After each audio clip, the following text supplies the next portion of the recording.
Okay, let's do it. I would say this is my favorite buddy cop film of all time. There's quite a few films on that list that I enjoy. I love I Come in Peace with Dolph Lundgren and Brian Benben, Showdown Little Tokyo, some of the Lethal Weapon films, Running Steer with Billy Crystal and Gregory Hines, Bad Boys 1 and 2, quite a few of them. But the reason this is my favorite, first off, I think it's one of the more underrated ones, because if people talk about this, they make fun of it, they throw out names of it's cheesy and it's shitty and such a enjoyably bad movie or such a trashy and bad movie. And I'm sorry, fuck that bullshit. This is a kick-ass movie. This is a badass movie. It's a funny movie on purpose. It's insanely entertaining. These two have excellent, I repeat, excellent chemistry with each other. I know they're in Guardians of the Galaxy 2, but unfortunately, from what I understand, they don't share scenes together, which fucking sucks because I would love a reunion of these guys. In fact, if there's a list of movies that I wish had a sequel, this is it. I know I went through a shitload of problems, which I'll get into at the end of the video, but considering all that, I am impressed that we got such a fun, funny, badass movie. And the film did not do that well when it came out. Maybe it made some money from VHS and foreign, but in the US it cost over 50 million and only made over 60 million. So it did not, that's not gangbusters. It's not that great. It did. Maybe it got some money from foreign VHS, but if this was a hit, it was only a moderate hit. It wasn't a big blockbuster hit, which sucks. Because I would love to have seen this get a franchise. And the chemistry between these two is the big reason why I love this film so much. You have fucking John Rambo and Jack Burton. You have fucking Marion Cobretti and Snake Plissken. You have fucking Rocky Balboa and Captain Ron together in one fucking movie. And has fun villains. Jack Palance. Love Jack Palance. Tango and Cash. Cash and Tango.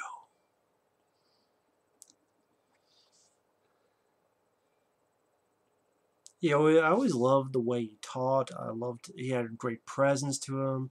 And then you also have Brian James, may he rest in peace, as well as Jack Palance. You had James Hahn, who had worked with Kurt Russell in Big Trouble in Little China.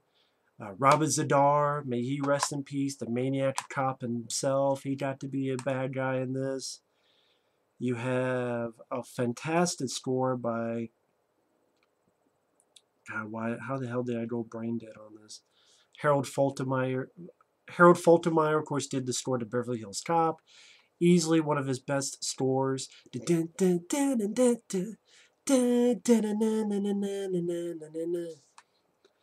it starts off with a bang. And from what I understand, that was a reshot beginning. And when I read that, I have a feeling that the original beginning is the bits you saw in the trailer that's not in the movie. See, if you watch the trailer, there's bits where Stallone is in a car going easy come, easy go, reading a newspaper. And then you get that he went out, shotguns a windshield, walking up with a shotgun. And then you see Kurt Russell, a scene where he's fighting an Asian guy in a movie theater. And again, I think that's how we were introduced to those two characters. And here, I guess they reshot it to be bigger and more epic and more action set pieces, and I love it. I mean, after you have Stallone say, "Okay, let's do it," you have a great take on Jackie Chan's Police Story, where after Stallone goes in front of this truck, he parks, and like Police Story, Jackie Chan is sort of... If you haven't seen Police Story, great Jackie Chan film, where a bus is coming towards him and he does this, except he shoots in the air. Here, I guess Stallone wanted to take it one bit further, where he gets a 6-shooter and he shoots about 3 times. this guy's crazy. And one of them, I think is Robin Zadar is one of them. And they hit the brake. They both smash through the fucking windshield. And I love Stallone's character in this, as Ray Tango, with the glasses and the way he talks and the fact that he's a stockbroker as well as a cop. That was a different take for Stallone. It wasn't a carbon copy of Rambo. It wasn't a carbon copy of Cobra. It was, see, people say he does the same role. This is a very different role, and I enjoy that. I know there was one interview where he said, oh man, I should have done the other role. No, I think you did very well. And the movie is fun. I know some of the behind the scenes, some of the producers wanted a more fun, goofy movie to the point of it being a spoof. I think particularly the producers John Peters and Peter Gruber, while the director and Stallone wanted a more serious movie, and there was some conflict around that. And I'm going to say that for the end, because this is more about the review of the film and why I love it so much. I love when the guy looks like fucking Billy Ray Cyrus. He does. He's got the fucking Billy Ray Cyrus haircut. He's like, I want your badge, I want your weapon, I want your ass. Who the fuck do you think you are? He thinks he's Rambo. Rambo is a pussy. Hey, it's snowing. You don't want to get high? I'm like, that's a great way to open your character. It's funny, it's entertaining, it's pretty damn epic. Well done stunt of the two guys going through the window, hitting the very hard pavement. And then you got Kurt Russell, and a guy tries to kill him. He's got these sort of things with his boots that he can hit a button and it shoots out, and chases the guy to this garage, has to steal a guy's car while the bad guy's in this vehicle, this pickup truck. Very fun car chase. I love the moment where the bad guy hits all these lights and they're dangling down, so Kurt Russell has to drive through them to try to get to the bad guy. He hits one car, so he smashes into the assassin's vehicle, and then the guy who he stole the car is like, what do you do in my car? You're a perestroika. And so Kurt goes, welcome to America. I mean, I love these two guys on their own. Stallone, Rambo himself, and Kurt fucking Russell.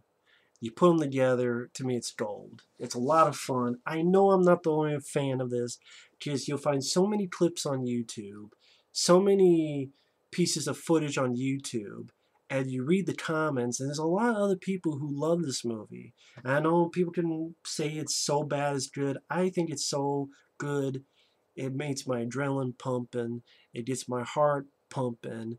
It makes me pissed there's not a sequel. It makes me pissed this wasn't a bigger hit. It goes at a very fast pace. I never found it boring. It has that wonderful 80s vibe to it. Teri Hatcher, who of course would be in stuff like Lois and Clark. She's Sylvester Stallone's sister.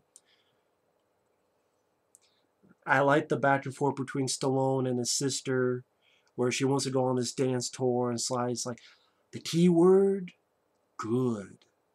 See, you say good because you know I would think you'd be bad. She said, no, I'm going to go anyway. He's like, Catherine, don't go. Shit. I love when Kurt Russell is trying to talk to the assassin, and he does English 101, where he puts the guy flat on the ground, puts the chair right to his neck. So, you speak English? You don't know. No. Wrong answer, and chokes the shit out of him. Which can't say I really have seen that done before, using a chair in that nature. So I thought that was pretty unique and pretty fun and pretty damn funny. And these guys have a lot of charisma with each other. You could tell they loved working with each other, despite all the problems on the making of the film. And go into a little bit, Patrick Swayze apparently was going to be the Kurt Russell part, but Patrick Swayze, something happened, and he went ahead and did Roadhouse. The cinematographer for this was going to be Barry Sonnenfeld. Yeah, Barry Sonnenfeld, the guy who would direct Men in Black. But I guess Stallone fired him because he didn't like the way he was being lit. This guy, Andrei Konchalovsky, who I think did Runaway Train, could be wrong on that. He was fighting over the budget. They were not giving him enough money and definitely not enough time. People didn't know what was going on. One crew member said it was the worst organized film he's ever worked on. Like I said, apparently John Peters, they wanted more of a goofy, silly spoof, while the director and Stallone wanted more of a serious film. And then the director got fired a few months into it. And I think they got Albert Magnoli, guy who did Purple Rain, and he would also do Street Night with Jeff Speakman, which I enjoy that film, to direct the ending and some of the action scenes on that. And even though the director Konchalovsky got fired, I know he still had a lot of good things to say about Stallone, saying he was the voice of reason on the set. Brian James, I know he mentioned how apparently Stallone kind of got the director fired, but at the same time, the director and Brian James seemed like they had some nice things to say about Stallone as well. I guess from what I understand, the main reason the director was fired was because of the budget. And I know Brian James, in an interview, he even said that it's not the director's fault. It was just they kept fucking with the director, and they wanted the director to go left, but he's like, no, I'm going to go right. So he wasn't going to be a bitch. And producer didn't like that, so they said, fuck you, you're fired. And then also editing. Apparently there was a lot of bullshit going on with the editing where they got this guy, Stuart Baird, I believe, who has edited other stuff for Warner Brothers. I think he worked on Demolition Man as well. Again, I could be wrong, because there's no fucking documentary on this. There's just a fucking trailer, because there's no special features, which fucking sucks. You'll find interviews on YouTube from back in the day. I think these two guys on Oprah and some other places. But no, you can't have any of that on the Blu-ray. You can't have a new documentary. I love that. I love to hear the whole story about this. About, director's point of view, and Stallone's point of view, and Kurt Russell's point of view. But nope, can't do that.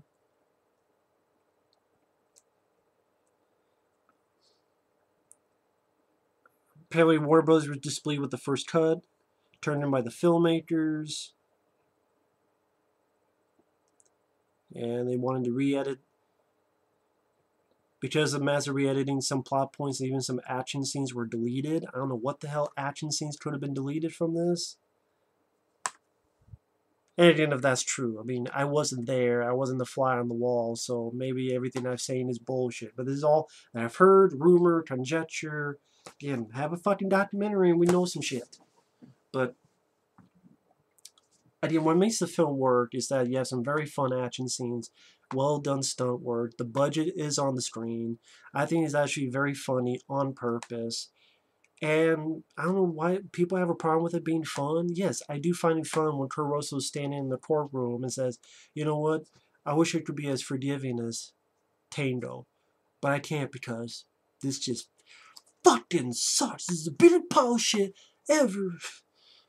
Yes, I love seeing Kurt Russell saying that. Yes, I love Stallone putting a grenade in Brian James's pants and going, what was the exact dialogue? My contribution to birth control. Or before that, when they're playing good cop, worst cop, and Stallone just having fun going, you look like a shit in a tie. Like a pile of shit in a tie. And he's like pulling the pencil like, oh, I'm sorry, baby. Sorry. And before that, Kuros's like, don't you think it's a bit much? Blowing a fucking man's head off with a hand grenade is a bit much, don't you think? And then Sly goes, you don't want to get sticky. Get back, Jack. Dun-dun-dun-dun. Okay, sicko. And then after Brian James spills his guts, no, he's with the governor. That's the way Stallone says, oh, okay, well, where's the governor?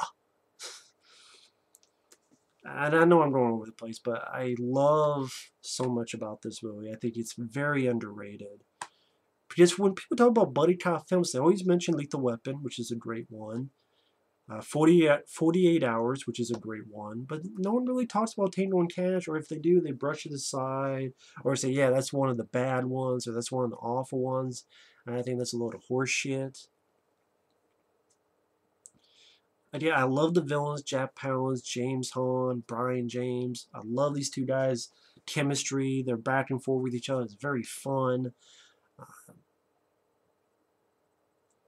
Pretty much the gist of it, Tango and Cash get info on this deal.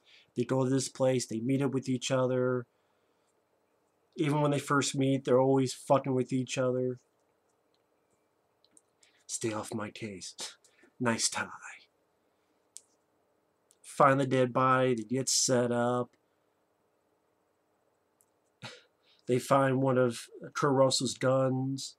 He's like, that's my gun. And someone must have stolen the locker. And then Sly immediately goes, you want to tell me what you did? And Kurt Russell's like, what? Listen, I don't know this man. I didn't come with this man. Okay, ciao. They both get arrested. And I love how they're talking shit about all these people who are fucking them over on the witness stand. Just later on, you find out they got paid off by Jack Palance's group. It is the... What's so bad about having dialogue where remind me to rip his tongue out with a tow truck, or when we get out of here, we have to pay Jabba the Hutt here a visit.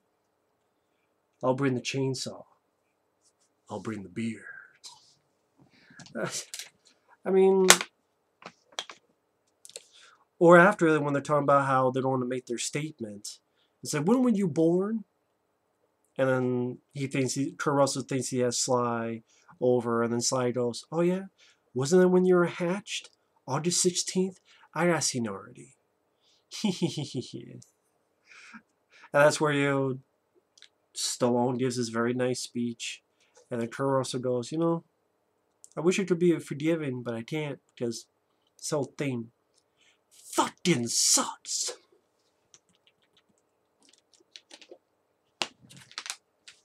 And that's really what I want to say about the reception this got from critics.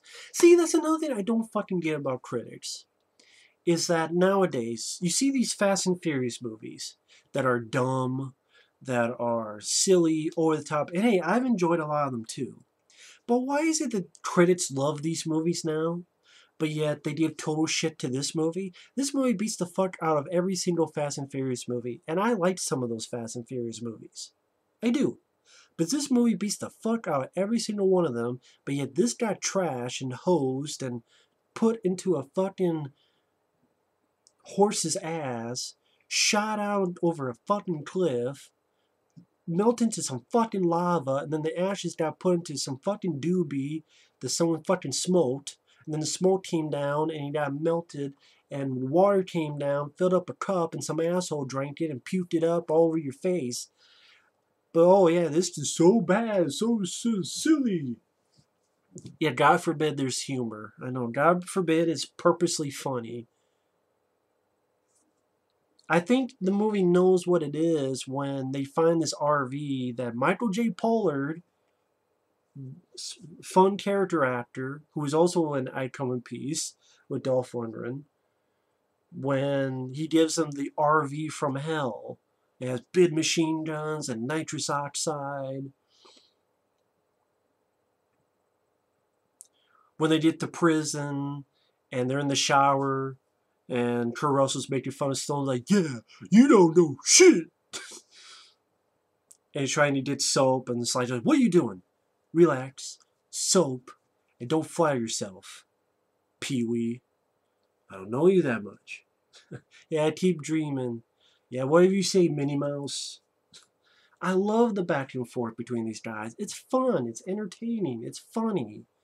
I don't get the big deal. I don't get the big... And Harold Faltermeyer's score is fantastic. It fits the film very well. It doesn't look like a cheap movie. You know, I love the stuff in prison. The prison scene in this movie, the sequence, is better than the entire fucking movie of Escape Plan. That gets 2 fucking sequels. Oh, we can't have a Tango Cash 2 and 3, but we'll have a fucking Escape Plan 2 and an Escape Plan 3. What the fuck? All these other movies. Free Willy has 4 fucking movies. Did you know that? Home Alone has like 5 fucking movies. Did you know that? American Pie has like 50 fucking movies. Ice Age has like 20 fucking movies, whatever the hell they're on. But this can't get more than 1 goddamn movie? Yeah, that pisses me off. To high fucking heaven and hell. Fucking bullshit. Escape Plan 2 and 3, but we can't have a fucking Tango Cash 2. Some bitch.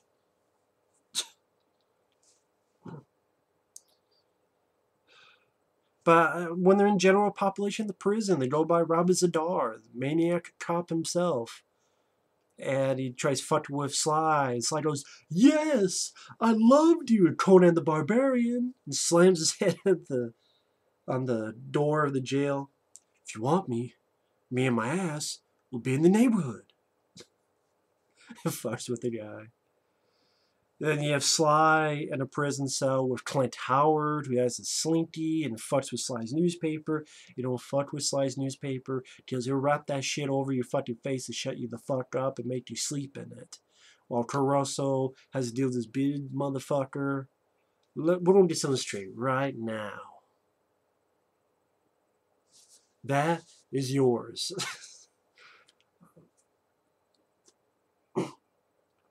They both get caught and slid down this laundry chute where they deal with Brian James. And Brian James talking about how, in this scene here, how they're going to cut each other's, cut your throats. I want to get this dialogue right because I thought this was really funny with Kurt Russell. And they both have energy in this movie. Stallone, I think he does a great job playing against type. And he's very opposite from Rocky Balboa. He's very opposite from John Rambo. He's very opposite from Marion Cobretti. But again, people go, "Oh, he only plays the same shit." Only an idiot thinks that. Only a fucking moron thinks that. I'm sorry, I know, well, that's mean. No, it's fucking truth. If you look at Tango Cash and then any of the Rambo films and then Copland, and you tell me they're all the same movies, you're just a simple fucking idiot. If you don't like the film, that's fine. I disagree 100%. But when you say shit like that, that's just being bullshit. Here it is where he's talking to Brian James like, "You want to cut my throat? Go ahead. You want to cut my fucking head off? Use it for a fucking basketball? You can ball with the motherfucker for all I care. Just don't let him do it. I don't want to get killed by this limey immigrant jerk off. I want to get killed by an American jerk off." He's like, "You fucking wanker. Put it away." And then you get a very fun fight sequence where Kurt Russell sweeps a guy, gets a baseball bat, smacking people in the face. Stallone is punching people, slamming people's heads into windows. Also, this was the very first time I heard the terminology "foobar" by Kurt Russell, which I know was used in other movies like Saving Private Ryan. I think it was in Saving Private Ryan. I don't know what movie first used foobar, but this was the first time I ever heard it. And fun terminology. Of course, it means fucked up beyond all recognition. When we get foobar, what's foobar? You'll see. Doing the best that they can, but then they get caught. And the way they're tortured is pretty unique as well. I know this sounds weird to say, but they're tied up and they're hung, and then they're dipped down to the water so that someone can shock the shit out of them and fuck with them. And again, if Harold Faltermeyer's score did a great job in that piece. The entire story, I think, is fantastic. I probably would say my favorite story by Harold Faltermeyer. I do enjoy the story for 48 Hours, but this is my favorite story. I think it's, from beginning to end, fantastically done. Fits the film very well. But they're saved, and someone who works there used to work with Kurt Russell, and they come up with a plan to escape. Sly's like, I don't trust this guy, so I won't go. So Kurt Russell tries, but then he gets fucked up because he goes through this fan and he finds his buddy dead, and he's trying to escape. Sly gets there, stops the fan, so Kurt Russell can get out of there. And then you have that very well shot scene. I will say, I thought this film looked pretty good on Blu-ray, especially this nighttime scene with the rain. You really see the raindrops, and I love the dialogue. Let's see, the first one was they're on the roof and they're trying to get to a higher roof and they're climbing on this pipe. It's like, you know where you're going? And then Kurt Russell goes, yeah. And the slide goes, then get your ass out of my face and get there. And they're having this conversation about electricity. So if I get on there and I slide down, but we're not touching the ground, we're going to be okay, right? I don't know. Yeah, I don't know either. So Kurt Russell gets in, slides down, and I don't know if that's true or not.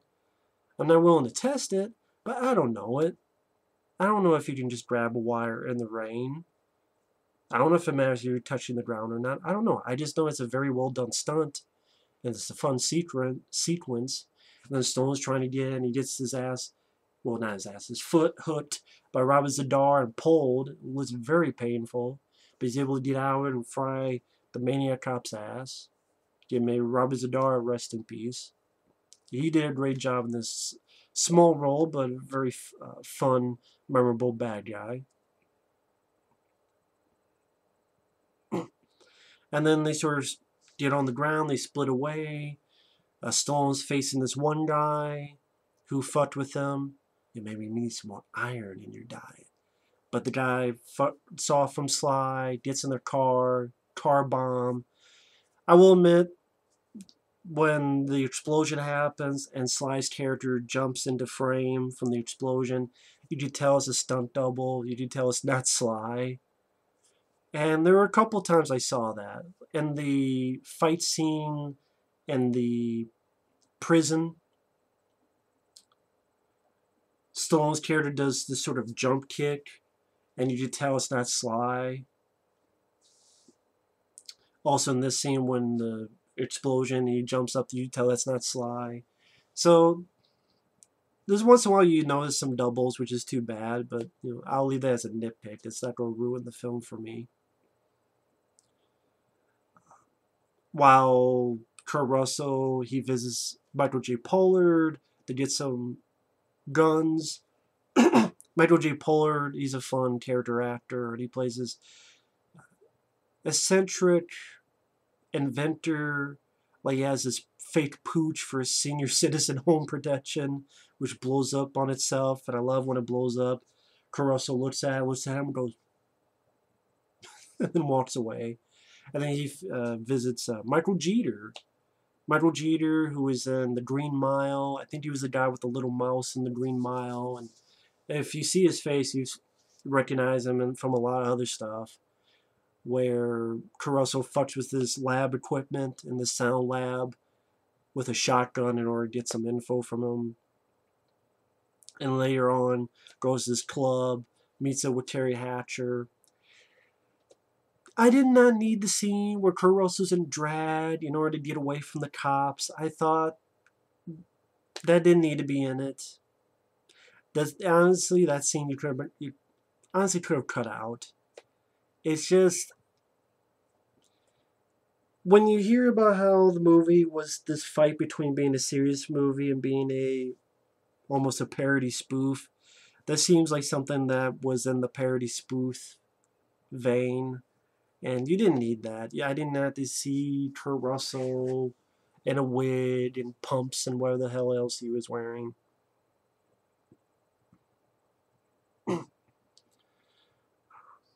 But again, that's just one other little thing. I love the stuff with Kurt Russell, Teri Hatcher, and Stallone comes in and he thinks they're having sex, but they're not. He jumps over and grabs this intruder, but it's actually Jeffrey Lewis. Jeffrey Lewis, who is in Jean-Claude Van Damme's Double Impact. He was in Every Which Way But Loose and Any Which Way You Can with Clint Eastwood. So it was nice to see him in there.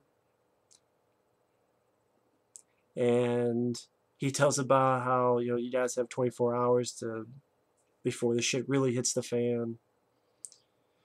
And I love the back and forth between these guys, like Stallone going, you know what, Cash, I'm gonna hammer you right through the goddamn wall. And then asking his sister, what were you doing on the couch with the Elephant Man? And that's where you get the scene later on where they get to Brian James. They have Good Cop, Worst Cop. Like I explained, that's a very fun sequence. And then Sly asks him, did you bump uglies with my sister? I was so drunk, I don't remember. And then that's when Sly drops the grenade down Brian James's pants. My little contribution to birth control. But then the grenade's a dud. They get the RV from hell from Michael J. Pollard, and they blast through the compound. Shit blowing up left, right, and center. Although it seems like most of the bad guys are shooting themselves. But, they still do a little bit with their RV. Sly shoots his driver, and his construction vehicle falls down and blows up everything. Absolutely love the shot where Kurt Russell hits the nitrates outside, and the RV goes up as the explosion goes behind them. They just fly up. Like, yeah. I'm feeling the same way they are. Very big, very over the top, very fun, very fulfilling, and very satisfying. Like, this is what I want in a big action movie. Done practically, no CGI, no shitty quick cuts, no shitty fast cuts, no shitty shaky cam editing. Down and true action filmmaking. Whoever directed it. That part. And you still have that fun back and forth where, of course, I need a gun. And Sly gives him this little gun. Oh, why is yours bigger than mine? And Sly goes, genetics, Pee-wee. They both shoot after their vehicle has been being crushed between these big honking motherfucking construction vehicles trying to crush them. They shoot the drivers, they get out, they drive these big ass motherfucking construction vehicles right into Jack Palance's compound. Very well done practical effects, very well done, fun sequence. And they shoot some bad guys with machine guns, and they take out James Hahn and the other guy with these even bigger heavy machine guns. Kurt Russell has a little fight with Brian James and fucks him up with a grenade. Stallone has a little fight with this martial arts guy. I know he does a little roundhouse kick. I don't know if that's Stallone or not. Does it seem like if you have Stallone doing that kind of kick, they usually have a double for that? So I don't know if Stallone did that or not. But fun little fight scenes. Teri Hatcher's there. She's been kidnapped. The whole place is in self-destruct as if it's a Resident Evil video game. And they both shoot Jack Palance right in the head. They get the fuck out of there. Big explosion. And they just put their hands together. Perfect way to end it. Great song. Best of What I Got by, I think, Bad English is the name of the band. And I love the movie. I love this movie. Yeah, I have a few little nitpicks, but other than that, these two work so fucking well together. They have such great back and forth. Love the dialogue between the two. Great chemistry. Two of my favorite actors and action stars together in one film. I think it was a great pair. Supporting cast of Jack Palance. I thought Teri Hatcher did fine. Jeffrey Lewis, Michael J. Pollard, Brian James. Wonderful score by Harold Faltermeyer. Very fun action sequences and stunts. I mean, just the beginning with how we're introduced to Tango and Cash. The stuff in the prison, I think for the most part is pretty well shot. I can't really think of any scenes that were poorly shot. Moves at a fast pace. Hour and 40-some minutes. Never got bored with it. Detroit Free Press pretty much says it best here. Game Busters. For anyone who likes buddy cop movies, it's big. It's big, it's badass, it's a lot of fun. And again, I know people are like, why is it your favorite? Because it's Stallone and Kurt fucking Russell. When you get John Rambo and Jack Burton from the Pork Chop Express in the same movie, kicking bad guy ass and taking names, I'm for that 110%. Now, I pretty much went through all the stuff that I found for information-wise, but just in case people made it this far. It says here, first Patrick Swayze was originally cast as Cash, dropped out and went to star in Roadhouse. Principal photography began without a completed script. Stallone had the original DP Barry Sonnenfeld fired because he didn't like the way he was being lit.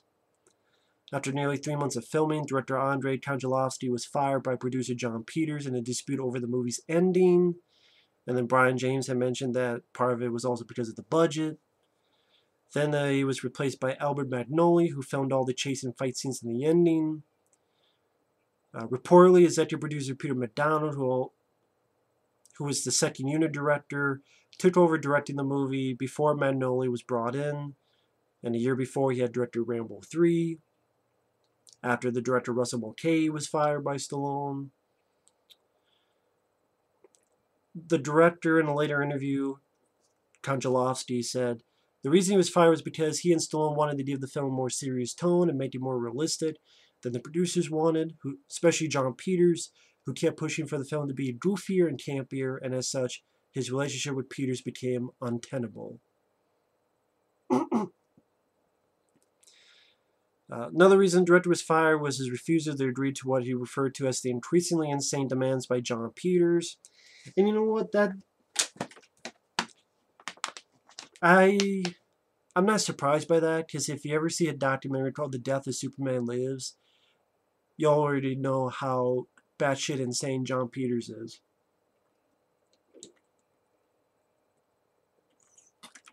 Because he's from the streets. He was a hairdresser for fucking...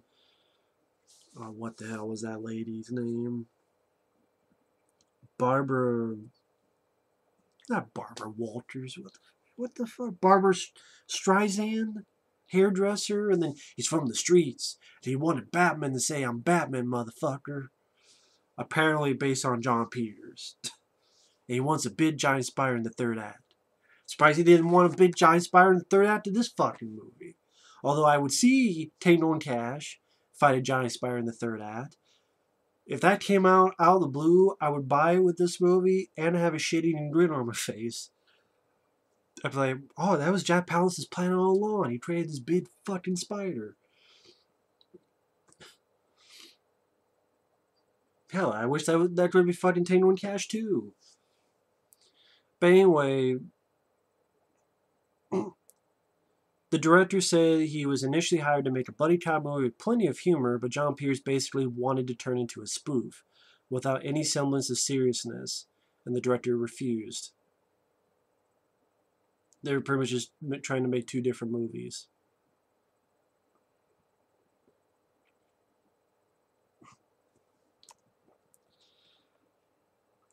It was originally supposed to be wrapped up in August 1989.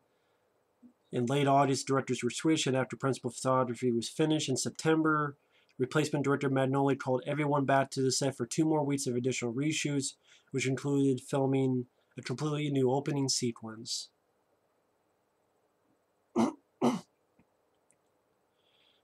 Came out in December which that's a bad time to release an action movie because I don't know too many action movies that are great box office giants in December. I mean, people could argue something like Avatar, but I'm talking about like just general action movies. Usually, summer is a good time, not December. It barely met the deadline because Warner Brothers hated every cut. It missed its budget by over $20 million. It had to be completely re-edited by editor Stuart Baird prior to its theatrical release.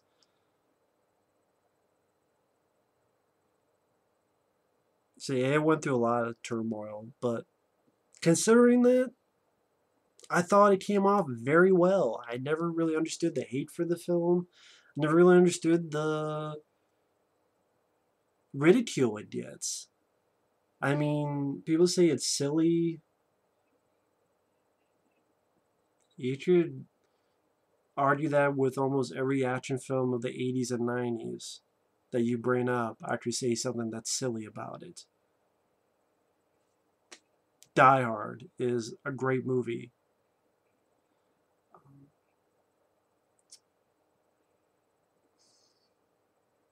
He does kill a guy and says, ho, ho, ho, I have a machine gun. Some people would deem that as silly. I look at that and go, that's badass. That's really funny.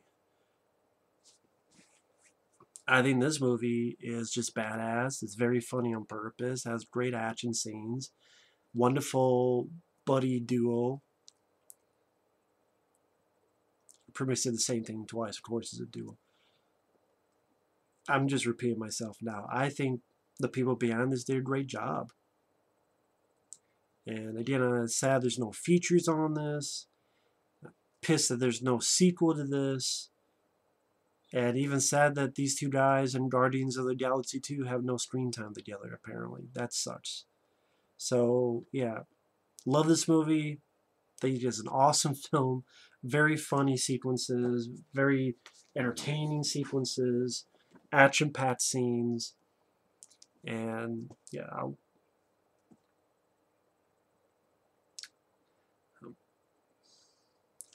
I guess it's one of those things where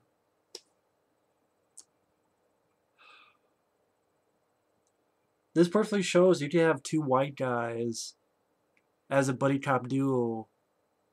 Joel Silver. I say that because Bullet to the Head was supposed to have two white guys. Supposed to have Sylvester Stallone and Thomas Jane, and then he fired Thomas Jane because he's white. You need an ethnic guy. And I'm like, well, I guess he hated this movie when he saw it. I mean, he had nothing to do with it. But still, I guess, well, maybe technically he's right because it didn't make much money, but see, that's a movie that deserves ridicule. Bullet to the head, bullet to my balls. Not this. Bullet to the Head wishes it was this movie. But yeah, that's my thoughts on Tango Cash. Thanks for watching. Take care. And don't get foobarred. Yes! I love you, Conan the Barbarian! And the fact this film is ridiculed, we should be forgiving, but it just fucking sucks.